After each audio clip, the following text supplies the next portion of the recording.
አሁን ካለበት ጨለማ መውጫው ሰይዳችን ናቸው አለይሂ ሰላቱ ወሰላም አሽረፈል ኸልቅ ከፍጡራን ሁሉ የበላይ የሆኑ የሰው ዘር ኩራት የሆኑ የከውኑ ሞገስ የሆኑ የሰው ዘር እርሳቸው ሰው በመሆናቸው ሊኮራባቸው የሚገባ አመነም አላመነም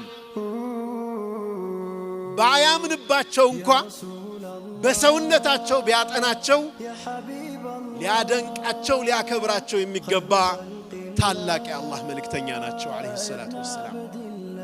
የእሳቸውን ትልቅነት ቤተሰቦቻቸው የሰጡትን ምስክርነት አይተናል። ትልቅ ሰው ግን ትልቅ የሚባለው ጠላቱ ሲመሰክርለት ነው።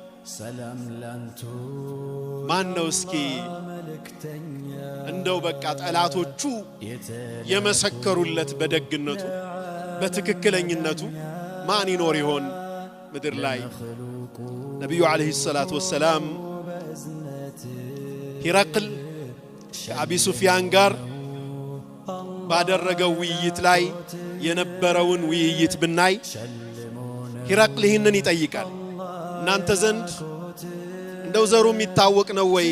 እናቱ አባቱ ወላጆቹ ይታወቃሉ ወይስ ዝም ብሎ እንዲሁ የመጣ ነው? አይ የታወቀ ሰው ነው። የማን ልጅ እንደሆነም ይታወቃል። የተከበረ ሰው ነው።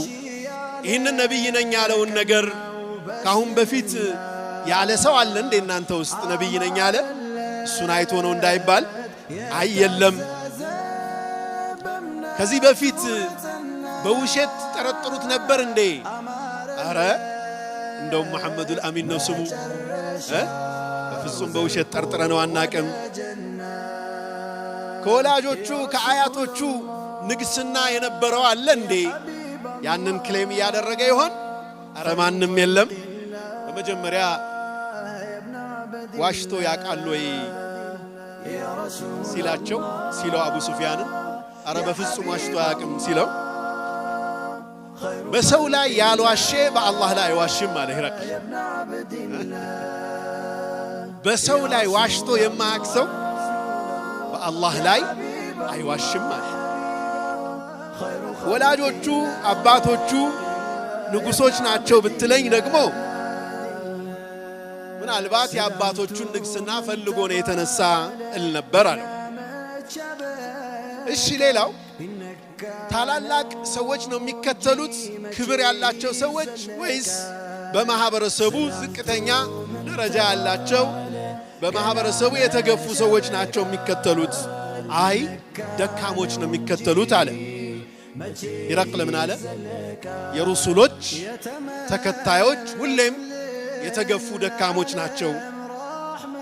ቁጥራቸው ይጨምራል ወይስ ይቀንሳል አለው ሂራቅል።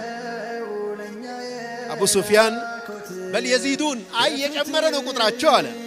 ወከዛሊከ አምሩል ኢማን ሐታ የቲም የኢማን ነገር ይኸው ነው መጨመር ነው።